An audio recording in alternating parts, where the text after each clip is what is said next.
Jauh-jauh hari kita sudah mengatakan apa yang terjadi kalau Kamala Harris menjadi Presiden Amerika. Sekarang terbukti secara administratif Kamala Harris adalah Commander-in-Chief di Amerika. Memang banyak yang tidak peduli dengan apa yang terjadi di luar negeri, namun hanya mengingatkan bahwa menjadi pemimpin sebuah negara, Anda bukan hanya harus mengenal peta perpolitikan dunia atau geopolitik, namun juga harus mempunyai sumber terpercaya yang bisa menganalisa data jadi informasi yang bisa membuat Anda membuat keputusan yang selalu tepat. Bosman, untuk hal beginian cukup lengkap pasukannya dan data-datanya valid. Karena tahu dari jauh-jauh hari bahwa Biden ini tidak akan lama menjabat, maka strategi politik luar negeri kita harus sudah punya grand plan-nya, di mana hal ini akan membuat Indonesia akan menjadi negara superpower kalau mengerti situasi lawan kita dan teman kita. Sayang ya, yang menjabat saat ini nggak punya informasi atau data untuk menjadi bekal knowledge sebagai senjata pejabat tertinggi membuat keputusan. Kita lanjut. Di Amerika, Trump dan timnya kembali menguat pengaruhnya. Diperkirakan di tahun 2022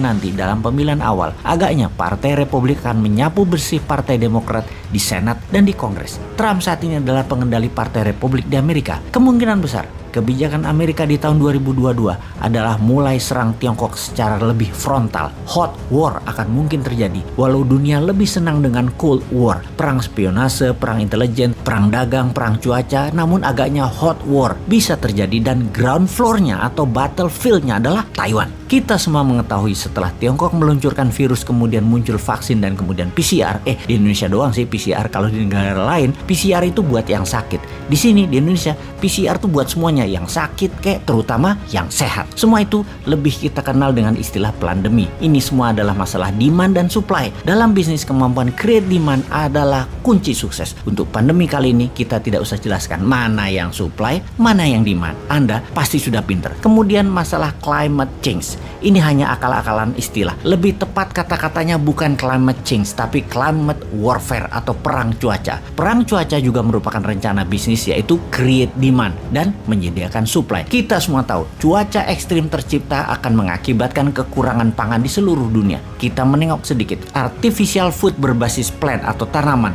dan bioengineering food, pemilik terbesarnya adalah Bill Gates. Beyond Meat misalnya, artificial daging, Bill Gates punya saham besar di sana. Lahannya luas miliknya di berbagai belahan dunia sudah dia kuasai, termasuk bahkan temannya 1 tahun terakhir ini, Jack Ma, sering terlihat di Eropa mempelajari plant-based food ini atas perintah pemerintah Tiongkok tentunya. Sebaiknya pejabat Indonesia paham begini-beginian agar nggak kagetan atas apa yang akan terjadi ke depannya. Di sisi Tiongkok sekarang, Xi Jinping lagi pusing 7 keliling pastinya karena skandal keuangan properti Evergrande minus 700 triliun yang secara sistemik akan menghancurkan keuangan nasional Tiongkok. Harga sayuran saat ini melambung tinggi di pasar-pasar di dalam negeri dalam 3 bulan terakhir karena bahan makanan Tiongkok banyak mengandalkan import, sementara banyak negara menutup import untuk Tiongkok. Kebutuhan energi yang meningkat, harga BBM dinaikkan oleh Saudi dan Rusia menjadikan Tiongkok krisis energi. Hanya di kota-kota besar yang terlihat ada listrik, namun di kota-kota lain gas, BBM, dan listrik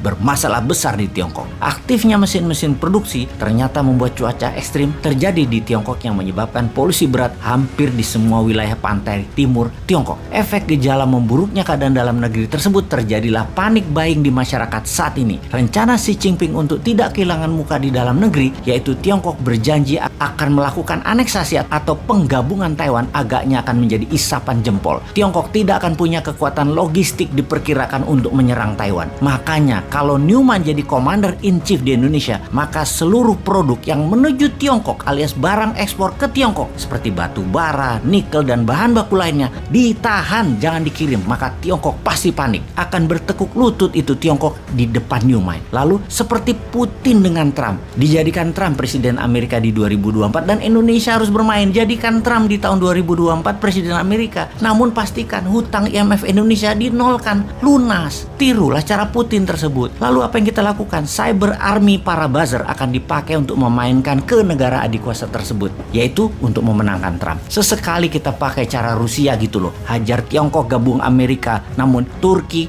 dia serang Amerika. Tekan Eropa dengan mematikan gas, hajar sekutunya Amerika. Naikkan harga minyak, tekan Tiongkok. Itu baru namanya negara berdaulat dan pemimpinnya berani juga bervisi.